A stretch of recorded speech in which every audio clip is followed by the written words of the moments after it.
Lisa Pavia Hegel. My pronouns are she, her. And along with Krista Taves, our lead minister, I'd like to welcome you to Eliot Chapel. Joining us this morning is our welcome person, Kathy Brunts, and Peter Wilson, who is our Sunday pastoral care person, where, yay, hi friend, if something is weighing on your heart. If you have young children staying with you in the service and they start getting a little restless, you are welcome to take them to Fellowship Hall, where there's a live feed of the service, and they can run all they like.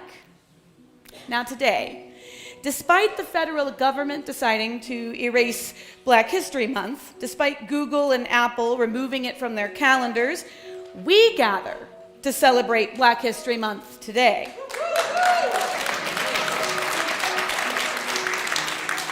And make you a sincere promise that it will never be removed from our calendar. For we are dedicated to diversity, equity, and inclusion now and always.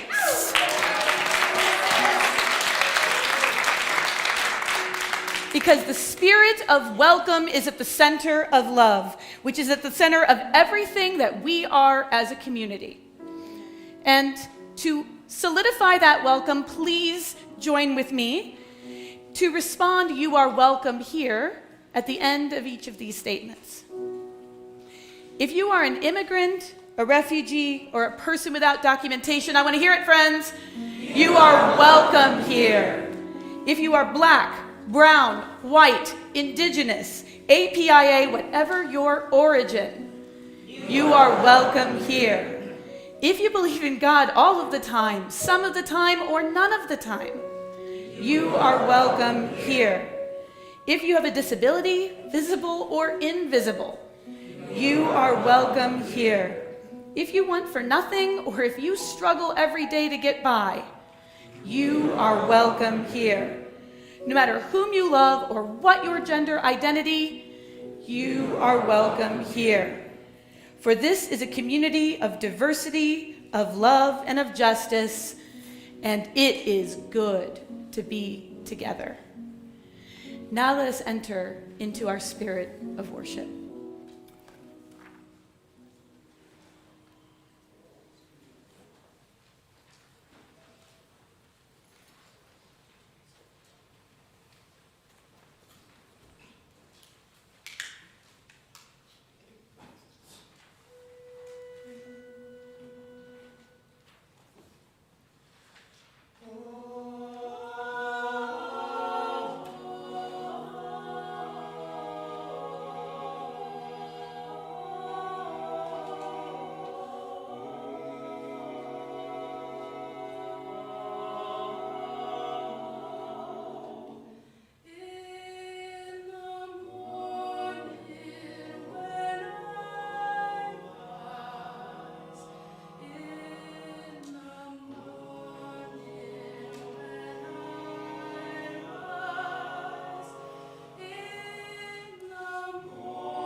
The flaming chalice is the symbol of Unitarian Universalism.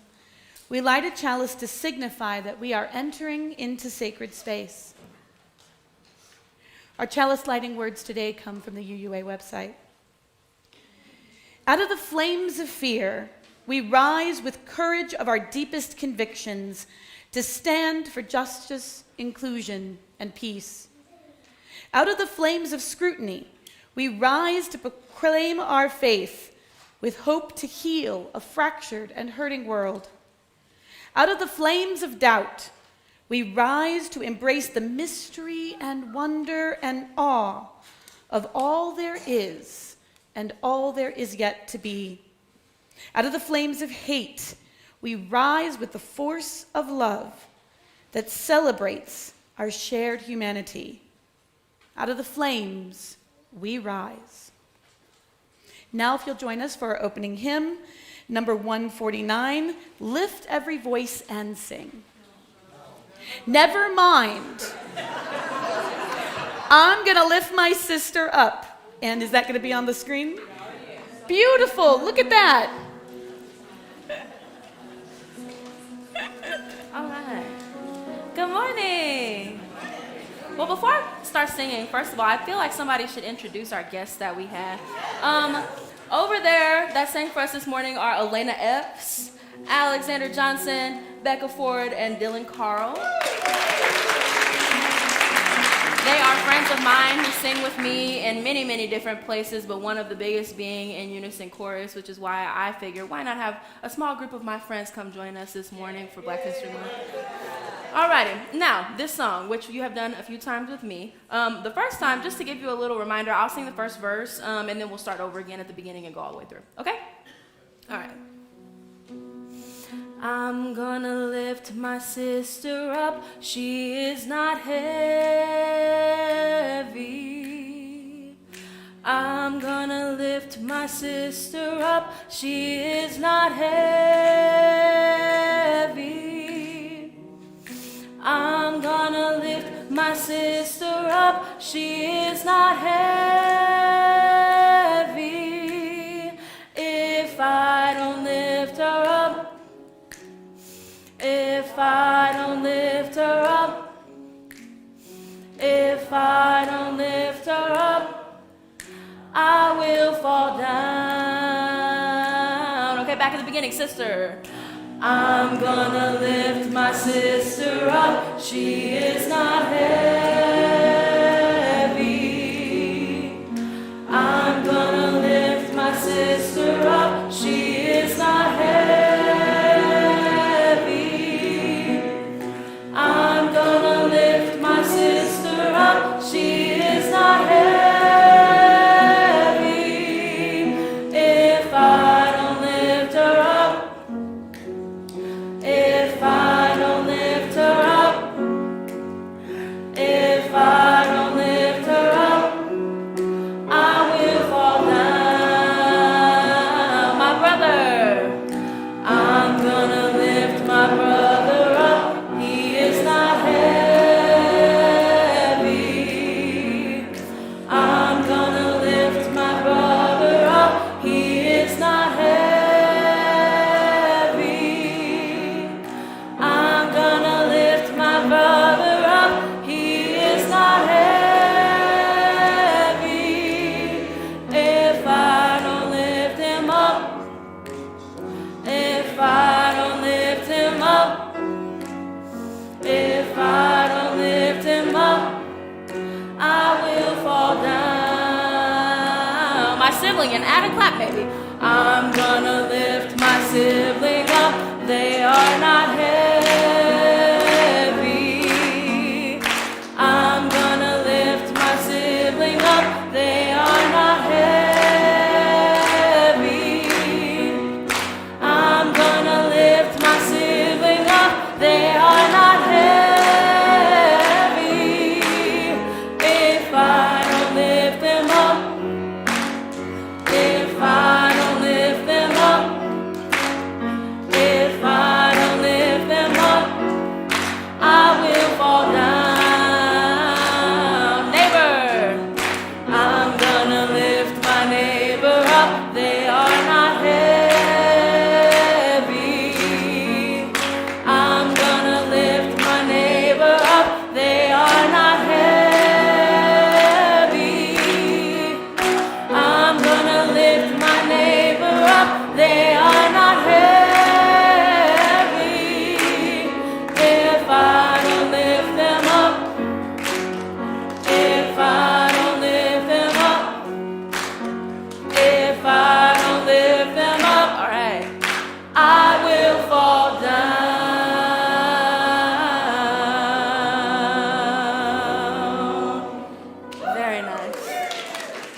Actually, stay standing for our congregational covenant.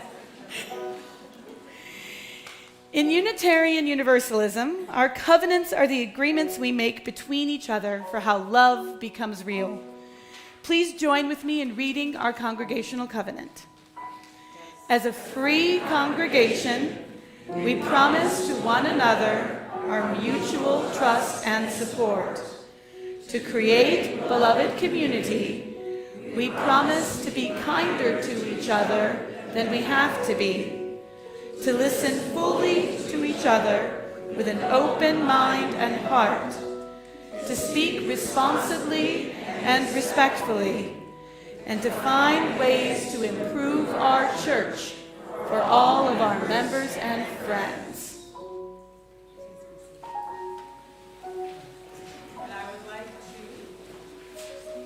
I would like to invite forward all of the young and the young at heart for our wisdom story.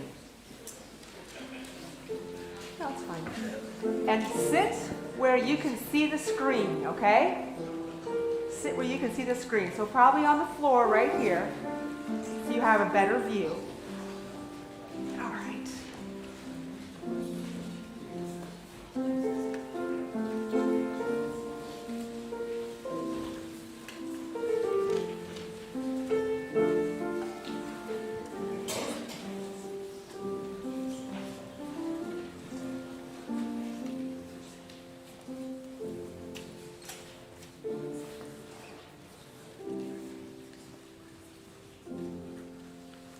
Good morning. How are you? Happy Valentine's Day. Yeah, and happy snowy day once again. I'm going to show you a picture, and I want you to tell me if you know what it is. That's the chalice. We need to start the slide. There, what is that? The Gateway Arch.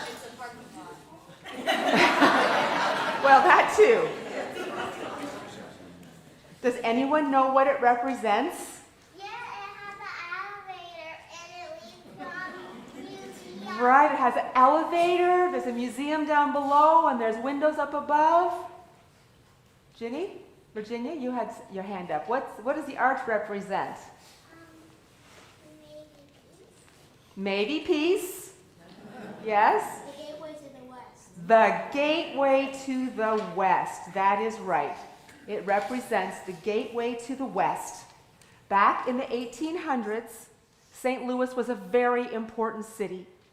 When the west opened up for pioneers to get land and begin farming, St. Louis was where you stopped and bought all your supplies. Your horse, your wagon, your food, your tools, your clothes, everything. Almost the whole economy of St. Louis was focused on providing supplies for the pioneers to start their new lives. This is where we live. Yeah, this is where we live. Even though the arch is very magnificent, I mean, how beautiful is that? It also tells a sadder story. The armies that went west to remove all the indigenous people so that the white pioneers could get the land. St. Louis was also the army base. They got their weapons here, their uniforms, their supplies, everything they needed to go west and remove indigenous people to make way for pioneers. So in that way, the arch isn't a good symbol. And you know that the gateway arch is higher than all the buildings. It is higher for all the buildings. And I'm going to continue with the story. So for many people, the arch also symbolizes violence, racism, and war. It makes some people sad and angry to see it. How many of you have gone up the arch in those round pods? How many of us have gone up the arch? I have a fear of heights. Me too.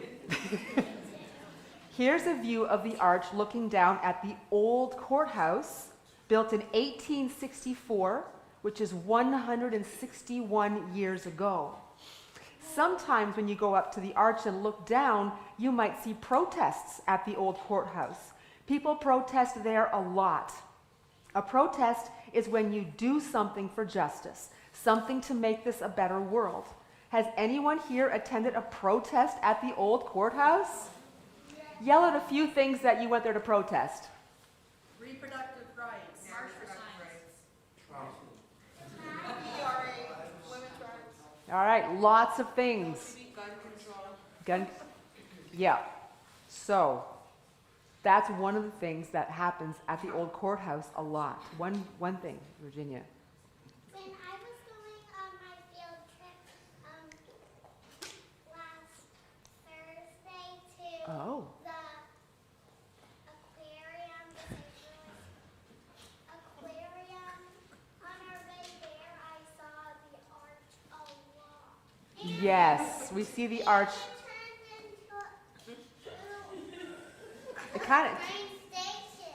yes. So we see the arch. You can see the arch for miles and miles and miles. One more thing. You've seen the arch once. That's good. The arch is like you can see it all over the place because there's so many ways to look at it. You can see it as far away as Alton if you get up high enough on the bluffs. Now this is a picture from 1963. 62 years ago, when the National Park Service started to build the arch. And in this picture, the foundation has been laid for the north side of the arch. And here you can see the crane lifting a metal section to where it's going to be attached to the arch. And here you can see what it looked like from the end of one side. See all that scaffolding? It kept the construction workers safe. Not one person died building the arch. It took hundreds of workers to build the arch, but there was a big problem. No black people had been hired to work on the arch, even though 1/3 of the population of St. Louis City in 1963 was black. Only white people had been hired. Do you think that's fair? No, it's not. But it was done a lot back in those days, and it also still happens today. The word of it is segregation. Segregation, that's right. We're going to talk about segregation today. It wasn't good. No, it wasn't good. So this is a picture of a protest in front of the old courthouse. These were people protesting for hiring more black workers to construct the arch. And you can see a sign here that reads, "No jobs, no arch." And this is Percy Green. Percy was an activist for civil rights, and he was very good at protesting. He used nonviolent civil disobedience to protest injustice. That means you break the law, but in a way that no one is hurt, but still puts pressure on decision makers to stop doing the wrong things. Hey, I think the arch in the picture. That's right. It kind of looks like a rainbow. It does. So Percy had a plan for how to get more black people hired to work on the construction of the arch. On July 14th, 1964, Percy Green and his friend Richard Daley, who was white, climbed 125 feet up the arch on the construction ladder. And by doing that, they stopped all the work on the arch. And you can see them if you look hard. There's two bodies there. You can see Richard's face, and he's wearing like dark pants and kind of a gray shirt. And above him is Percy Green, and he's wearing white pants and a black shirt, and you can see his right arm holding on to the frame. They said they wouldn't come down until 10% of the workers on the project were black. And they stayed up there for 6 hours. That's a lot. It's a long time. And when they came down, both Richard and Percy were arrested, and they both went limp. You need the next slide, please. There we go. They both went limp to make it as hard as possible for the police to lift them up and take them to the police station. And soon after that, the federal government took the National Park Service to court and forced it to change its hiring practices to make sure everyone got a fair chance. Hey, that's the top of the ark. It sure is. So we really owe it to Percy Green and his friend Richard Daley for showing up and taking a big risk for equality. They show us that if you are determined, creative, and stubborn, you can help make things better for everyone. And that's the end of the story. And let's sing you off to your classes.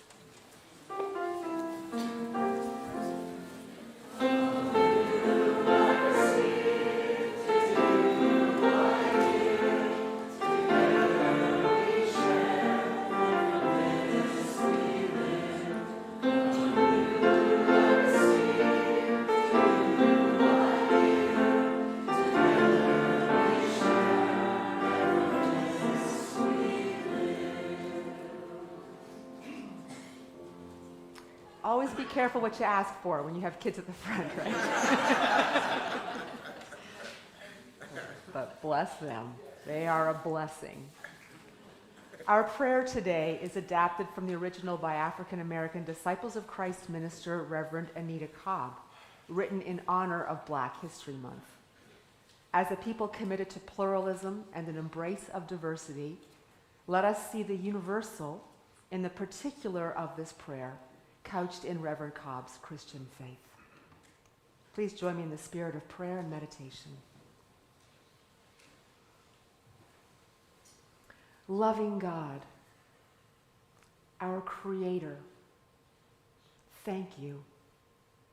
Thank you for breathing your breath into our bodies today. Thank you for new grace and new mercy today.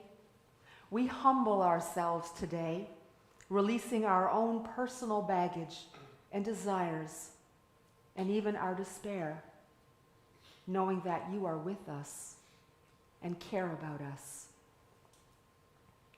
We continue to celebrate love this month of February, and we thank you for your love, and we thank you for the love that we have for one another. We pray that as we continue to love you more, we'll love ourselves more, we'll love our neighbor more, we'll love the stranger more. Today we're thankful for Black History Month. Thank you for an opportunity to educate ourselves and others so that we can move outside of stereotypes, that we can highlight and show the beauty that is being Black, the creativity that is being Black. We ask that you continue to protect Black America from the tragedies of just being Black. Put it in the heart of your creation to learn to do better, to love better, to talk more, to talk first.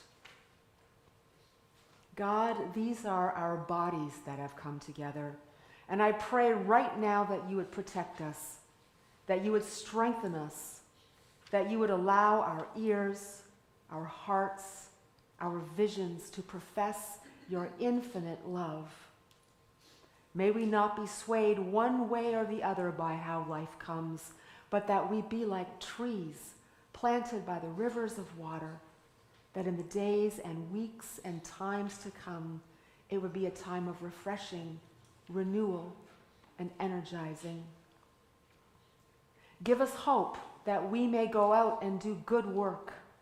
We ask for wisdom to be poured out upon all of us, to trust you more than the voices that are swirling around outside of us.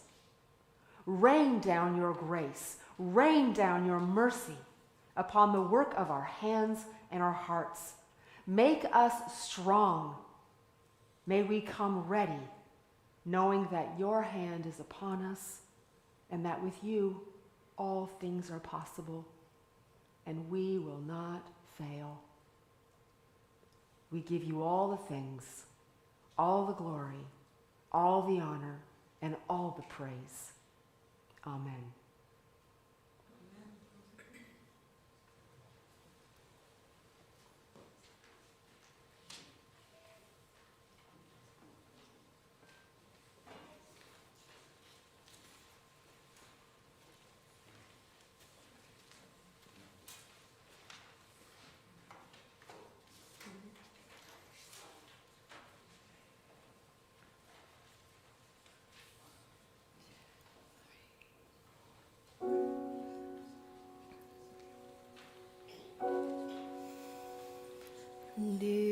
God, dear stars, dear trees, dear sky, dear people, dear everything, dear God.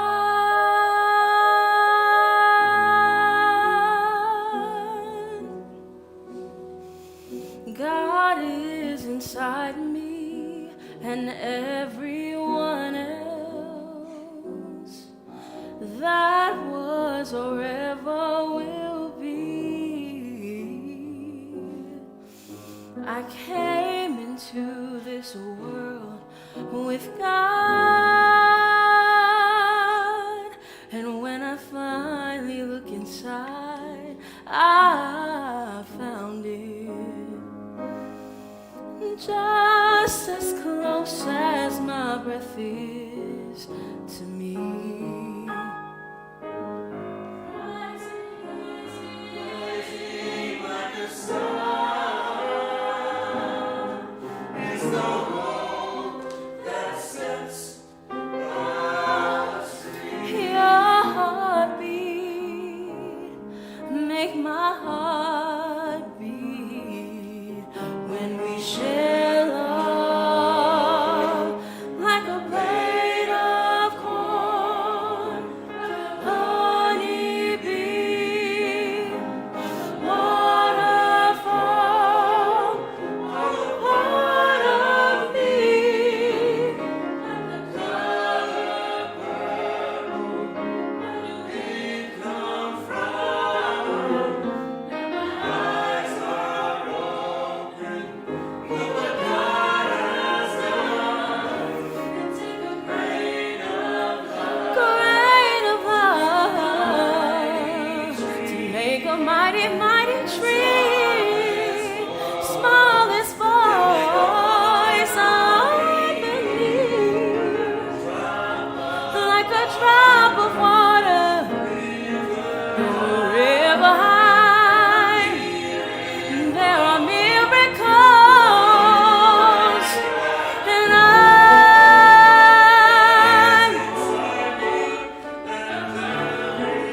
like a honeybee, yeah. All the part of me, yeah. Where do we come from? God has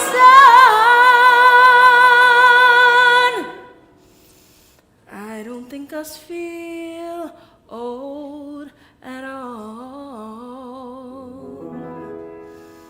I think this is the youngest us ever felt.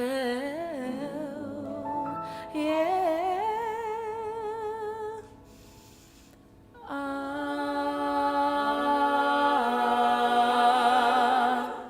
Amen.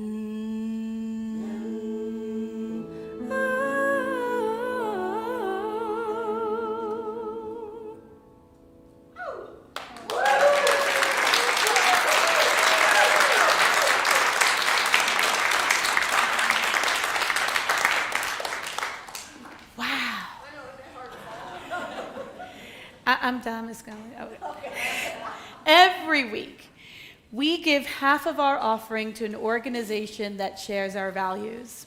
And this month, we are proud to be partnering with the Migrant Community Action Project, or the MICA project. This organization provides community outreach and legal services to promote the voices and the dignity of immigrant communities, needed now more than ever. You are welcome to donate through the plate or online using the QR code, both on your screen and in your order of service. Let us be a generous people.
Words printed on the screen or in the order of service.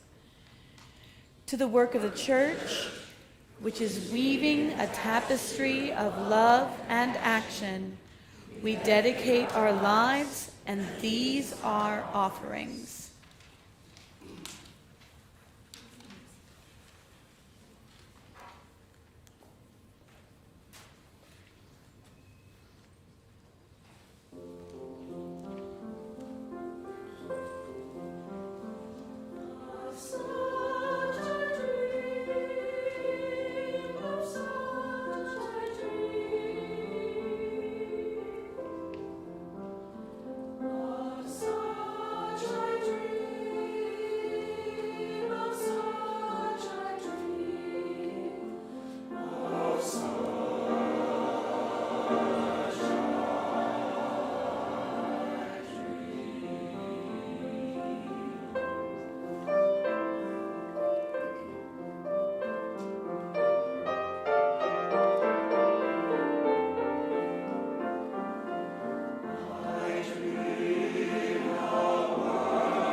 In honor of Black History Month, today our reading is the entirety of The Hill We Climb by Amanda Gorman.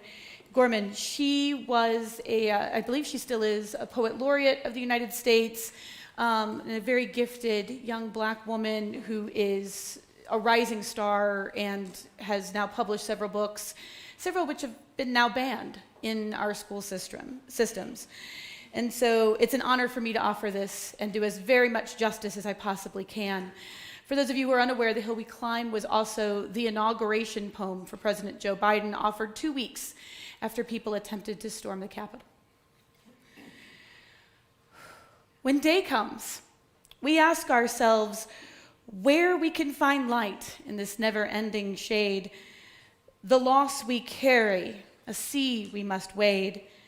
We've braved the belly of the beast. We've learned that quiet isn't always peace, and that the norms and notions of what just isn't always justice. And yet the dawn is ours before we knew it. Somehow we do it. Somehow we've weathered and witnessed a nation that isn't broken, but simply unfinished. We, the successors of a country in a time where a skinny black girl descended from slaves and raised by a single mother can dream of becoming president, only to find herself reciting for one. And yes, we are far from polished, far from pristine, but that doesn't mean we are striving to form a union that is perfect. We are striving to forge a union with purpose, to compose a country committed to all colors and cultures and characters and conditions of man. And so we lift our gazes not to what stands between us, but what stands before us. We close the divide because we know to put our future first, we must first put our differences aside. We lay down our arms so that we can reach out our arms to one another. We seek harm to none and harmony for all. Let the globe, if nothing else, say that this is true, that even as we grieved, we grew, that even as we hurt, we hoped, that even as we tired, we tried, and that we'll forever be tied together victorious. Not because we'll never again know defeat, because we will never again sow division. Scripture tells us to envision that everyone will sit under their own vine and fig tree, and that no one shall make us afraid. If we're to live up to our own time, then victory won't lie in the blade, but in all of the bridges we've made. That is the promised glade. The hill we climb, if only we dare, is because being American is more than a pride we inherit. It's the past we step into and how we repair it. We've seen a force that would shatter our nation rather than share it, would destroy our country if it meant delaying democracy, and this effort very nearly succeeded. But while democracy can be periodically delayed, it can never be permanently defeated. It is this truth, it is this faith that we trust. For while we have our eyes on the future, history has its eyes on us. This is the era of just redemption we feared at its inception. We did not feel prepared to be the heirs of such a terrifying hour, but within it we found the power to author a new chapter, to offer hope and laughter to ourselves. So while we once asked how we could possibly prevail over catastrophe, now we assert, how could catastrophe possibly prevail over us?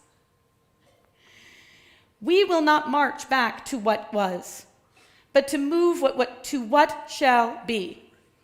A country that is bruised but whole, benevolent but bold, fierce and free. We will not be turned around or interrupted by intimidation because we know our inaction and inertia will be the inheritance of the next generation. You see, our blunders become their burdens. But one thing is certain, if we merge mercy with might and might with right, then love becomes our legacy and change our children's birthright. So let us leave behind a country better than the one we were left with. For every breath from my bronze-pounded chest, we will raise this wounded world into a wondrous one. We will rise from the gold-limbed hills of the West. We will rise from the windswept Northeast, where our forefathers first realized revolution. We will rise from the lake-rimmed cities of Midwestern states, and we will rise from the sun-baked South. We will rebuild, reconcile and recover every known nook and cranny of our nation and every corner called our country. Our people, diverse and beautiful, will emerge, battered, still beautiful. And when day comes, we step out of the shade, aflame and unafraid. The new dawn blooms as we free it. For there is always light if we are brave enough to see it, if we're brave enough to be it.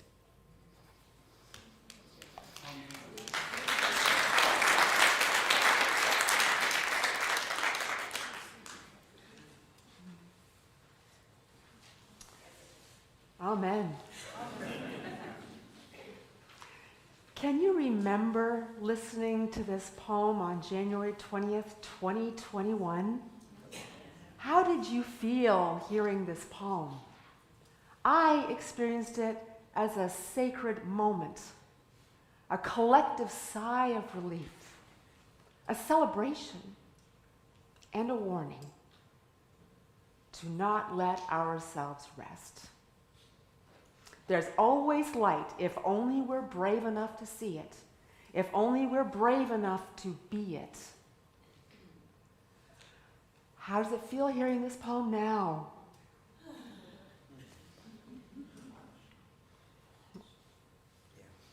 We are in frightening times. And we are calling ourselves to be brave enough to shine the light, to shine our light. And that's what I want to carry with us as we honor Black History Month today.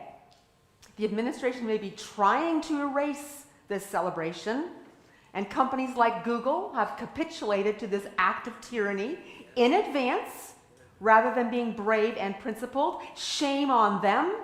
I mean, really, what does it cost them to keep a holiday on a calendar? Nothing. Nothing.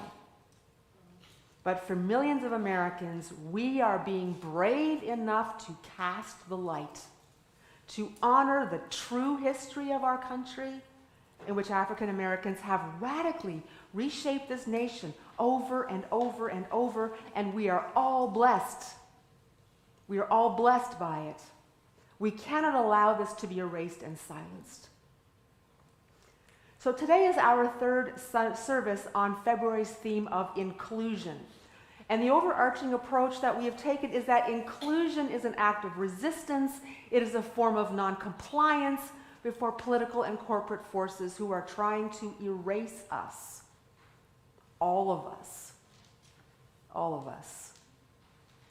2 weeks ago, we talked about how inclusion became one of the cornerstones of universalism that we can draw on to hold us steady and ready. And we ended with a prayer to help us gather our strength. Perhaps you remember it. Repeat after me if you wish. I will be kind. I will be merciful. I will be humble. I will do justice. And I will center love. Then last week we talked about the things we've excluded from ourselves out of shame and fear, so we can welcome them back and become more whole. Because if there was ever a time to be more whole, it is this time, right? We need ourselves to be whole, or as whole as we can. And this week, we're taking it public. It's about doing, acting, being loud and about what we believe in, what we practice, who we are. No excuses.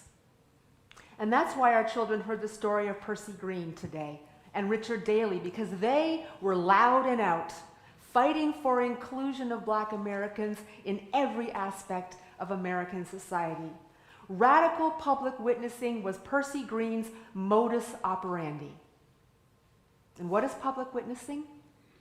It is when you cast your beliefs and values out into the world in a way that is designed to make the world more whole.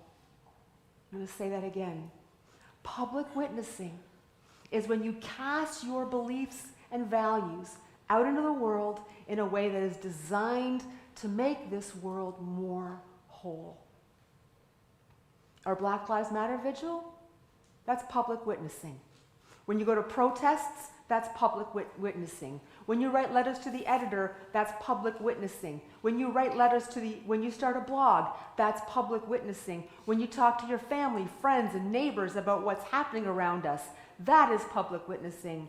When you make sure the library includes stories about all people for our children, that's public witnessing. You put a sign in your yard, public witnessing. When you extend love to those who are being harmed, that is public witnessing. You are wearing your heart on your sleeve.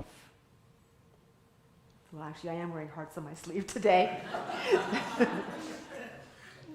Percy Green was a master at public witnessing as a way to pressure those with power to bend the arc of justice.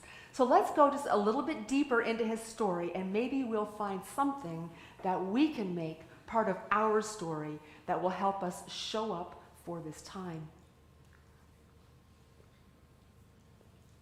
Percy Green was a child of the Depression. Born in 1935 in the Compton Hill neighborhood of St. Louis. The Great Depression was terrible for many people, but it's important to remember that the kind of poverty many white people faced for the first time was life as usual for the black community. So they just kept on living. Percy grew up in Jim Crow, Missouri. Housing was segregated. Schools were segregated. He went to Vashon High, which was one of only 2 high schools in the city for black students. And Vashon only existed because of years of wrangling the all-white St. Louis Board of Education, who needed convincing that black students needed a second high school. When he graduated, Percy was able to apply to Wash U, which had desegregated just the year before in 1952. And he was a motivated student. He was a good student. And he completed a master's in social work because he wanted to work for his people. It's also where he first connected to the activist community and civil rights movement. But when he graduated, even with a master's in social work, his employment opportunities were so limited. Positions that were perfectly suited for him were out of his reach. And he knew this wasn't only his problem. Everywhere he looked, black families were struggling to survive. And that is how Percy developed his passion for equal employment for the black community in St. Louis. So he became an organizer. He started the St. Louis chapter of the Congress of Racial Equality, or CORE, in the early 1960s. And CORE's focus was housing, employment discrimination, and voting rights. CORE used nonviolent civil disobedience in the ways that Martin Luther King Jr. had advocated for. So see this picture? Next picture. Oh, you have the old slides. All right, never mind. We're going to just leave the slides. I had saved them. That's all right. Technology. Okay, so I want you to remember the picture we saw of the protesters in front of the courthouse. Okay? And in those pictures, how were they dressed?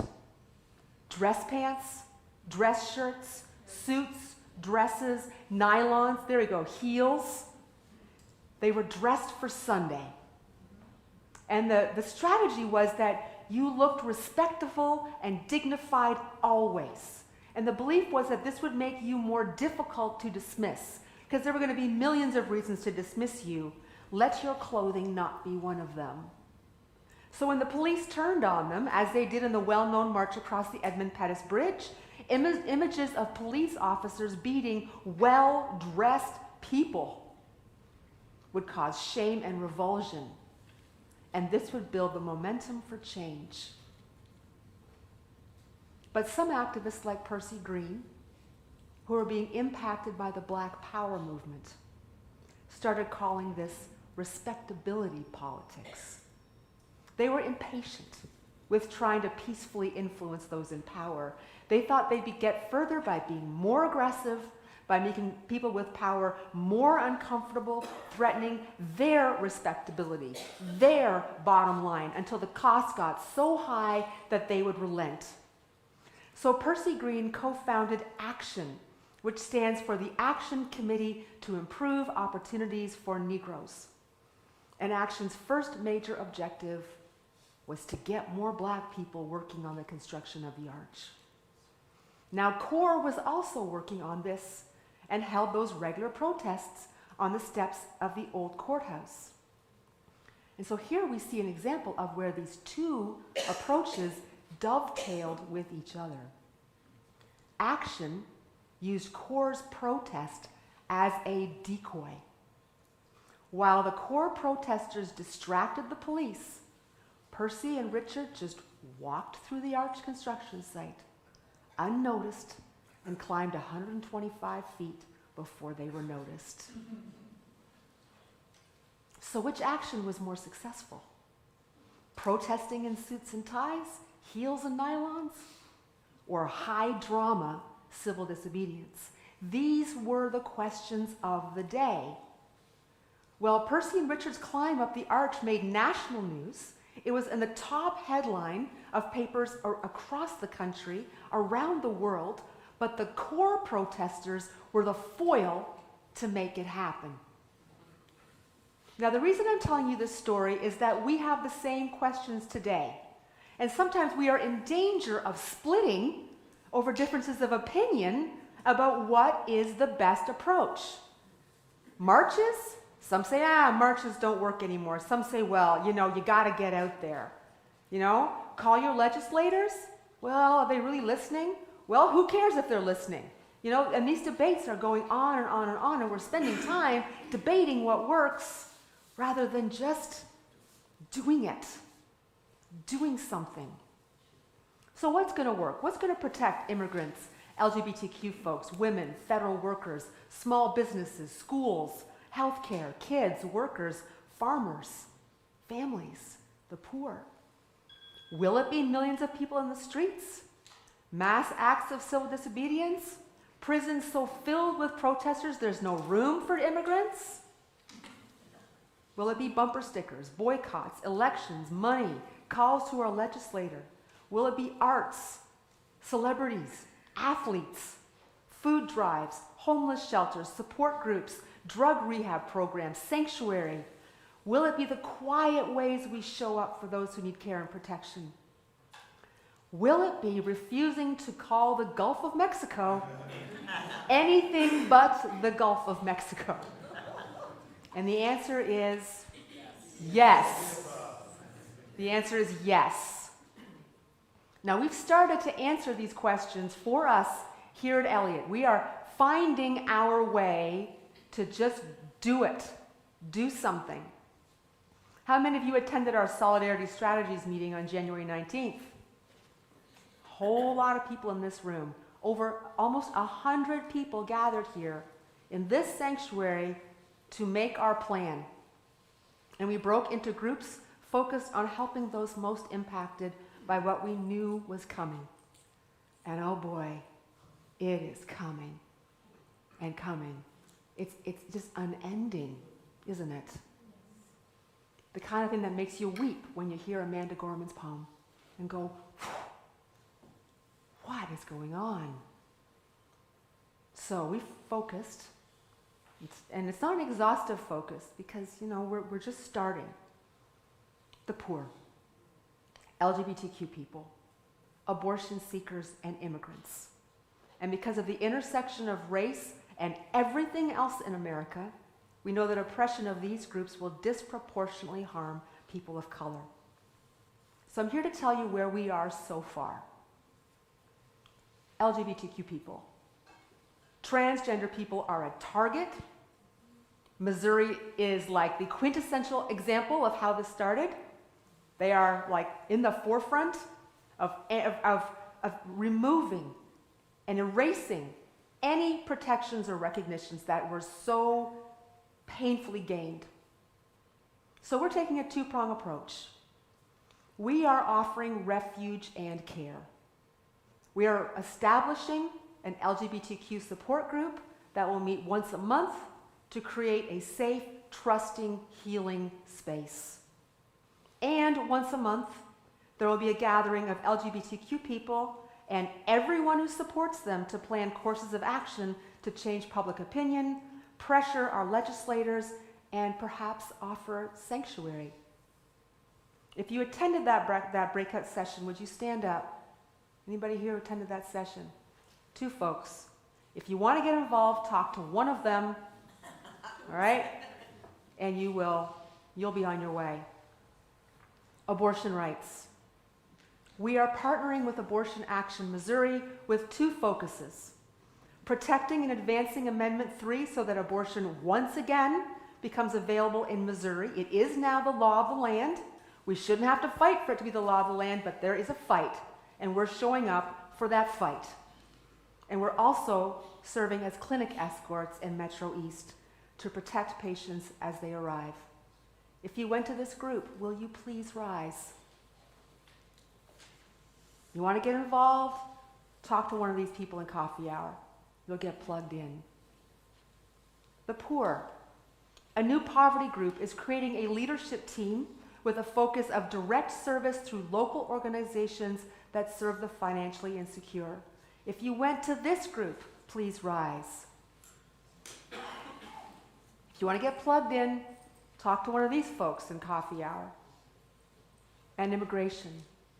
Our immigration team does education, advocacy, and direct support. Next week, the immigration team is leading worship right here. So don't come just because I'm not in the pulpit. Okay? Come. And there'll be a program afterwards. We need people who are willing to support immigrants we are already in relationship with.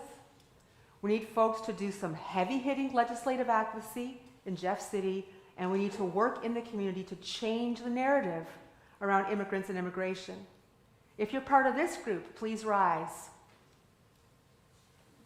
And Miriam is one of the co-chairs. Talk to Miriam during coffee hour if you want to throw your hat in that ring. These are our people. This is us witnessing to the foundational value of inclusion where everyone belongs, everyone's voices matters, and everyone can claim the fullness of who they are. We are shining our light deep into our hearts and into our community. We are centering love, and we are witnessing to what love looks like when everyone has a place. So Percy Green is still with us. He's 90 now.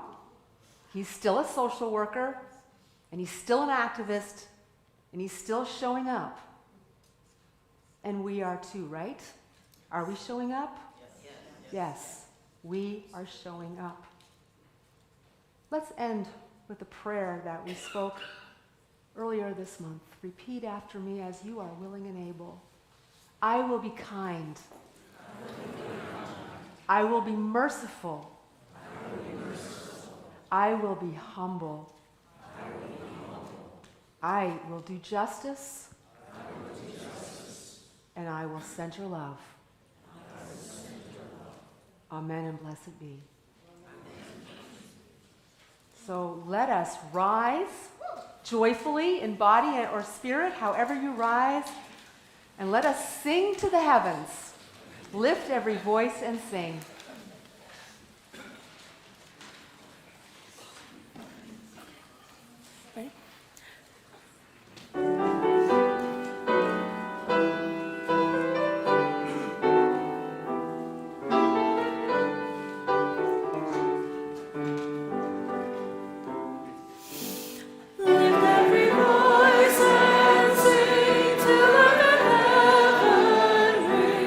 With the harmony.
Brigade, thank you so much for your presence.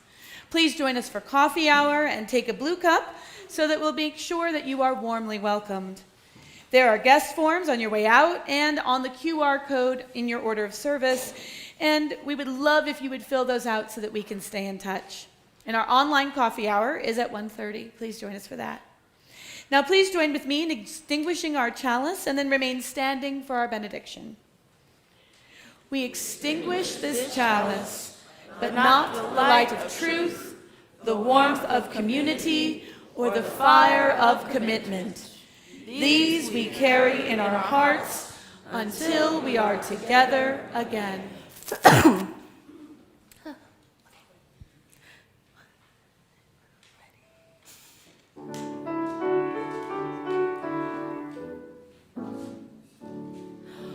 We will keep a place for you wherever you may go. We'll sustain this home of faith and love you've come to know. Go in peace, bring hope to hearts that yearn. We will keep a place for you till you return. Now, may the Spirit of life hold you, may love bless you, and may joy find peace in your days. Go in peace.